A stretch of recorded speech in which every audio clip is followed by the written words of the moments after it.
सुरक्षित कोई परिवार नहीं, सरकार की सेहत में सुधार नहीं, सही हाथों में अपना बिहार नहीं। कन्हैया कुमार की यात्रा जो है वो दरभंगा पहुंच चुकी है।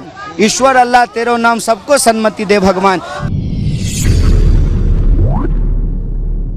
जिस बिहार में सिद्धार्थ आकर गौतम बुद्ध बन जाते हैं, वही गांधी महात्मा बन जाते हैं, लेकिन दुर्भाग्य है कि बिहार के लोगों को पलायन का दर्द और दंश झेलना पड़ता है। उसी को लेकर कन्हैया कुमार गांधी आश्रम पश्चिमी चंपारण से 16 मार्च से यात्रा पर है। पलायन रोको नौकरी दो यात्रा।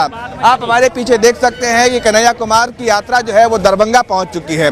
काफी बड़ी तादाद में उनके साथ लोग हैं, छात्र हैं, नौजवान हैं और हर कोई जो बेरोजगारी से जूझ रहा है, नौकरी से जूझ रहा है, उनको लेकर उनकी आवाज को कन्हैया कुमार प्रमुखता से उठा रहे हैं। उनसे हम बात करेंगे, उनसे जानेंगे कि क्या है उनके मन में और ये यात्रा करने का जो मकसद है वो मन क्या है। कन्हैया जी, ये यात्रा का क्या मकसद है? देखिए, इस यात्रा का नाम है पलायन रोको नौकरी दो।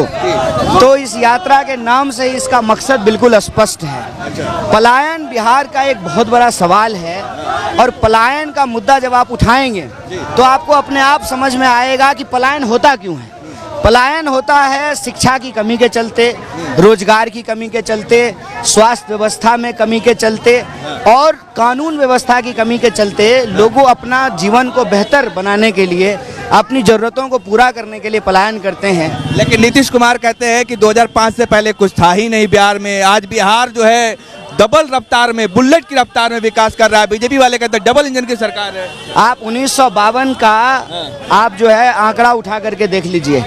बिहार जो है ऐसा जो है ना लास्ट पायदान पे नहीं था। बिहार जो है टॉप स्टेट में शामिल था। 5 टॉप स्टेट में बिहार शामिल था। तो ऐसा नहीं कि बिहार हमेशा से ऐसा है। बिहार का इतिहास तो इतना शानदार है। राजनीतिक विफलताओं और कुनीतियों का परिणाम है कि बिहार को पीछे होना पड़ा। चिराग पासवान वो कह रहे हैं, वो भी युवा है, केंद्रीय मंत्री, वो कह रहे पिछली सरकार की जो नाकामियां थी उनका नतीजा है कि आज बिहार में बिहार जो है पलायन का दंश झेल रहा है। ठीक है, ये उनके विचार हैं। बता रहे हैं कि भाई बेरोजगारी के कारण किस तरह से बिहार के युवाओं को बाहर जाना पड़ता है। लेकिन एक बाबा है बागेश्वर बाबा धीरेन्द्र शास्त्री, वो भी घूम रहे हैं बिहार में। अब वो कह रहे हैं कि भाई हिंदू राष्ट्र बनेगा, बिहार पहला राज्य होगा। ठीक है, ये उनके विचार हैं, लेकिन हमारे विचार ये हैं कि बिहार या भारत ये संविधान से चलता है और हमारे संविधान की ताकत ये है सभी जाति सभी धर्म के लोगों को बराबर से जिंदगी जीने का अधिकार देता है। और वही संविधान जो है ये आज़ादी देता है कि लोग अपने अपने विचार प्रकट कर सकें। तो जिसकी जैसी भावना है, वो रामचरितमानस में लिखा हुआ है ना, जाको रही भावना जैसी प्रभु मूरत देखई तैसी। उनके विचार हैं। लेकिन हम तो गांधी के आश्रम से यात्रा शुरू किए हैं और गांधी के विचारों में तो यही बात कही जाती थी, रघुपति राघव राजा राम, पतित पावन सीताराम, ईश्वर अल्लाह तेरो नाम सबको सन्मति दे भगवान। हम तो सबको सन्मति के लिए बात करेंगे।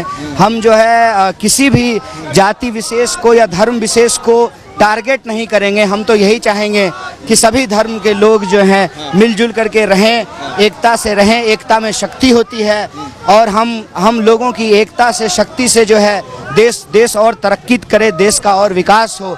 यही कांग्रेस पार्टी का विचार है और इसी आधार पे कांग्रेस पार्टी ने देश का निर्माण किया है।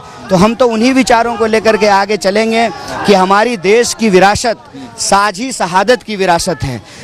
युवा को रोजगार नहीं, बीमारियों का कोई उपचार नहीं, सुरक्षित कोई परिवार नहीं, सरकार की सेहत में सुधार नहीं, सही हाथों में अपना बिहार नहीं। अध्यक्ष महोदय,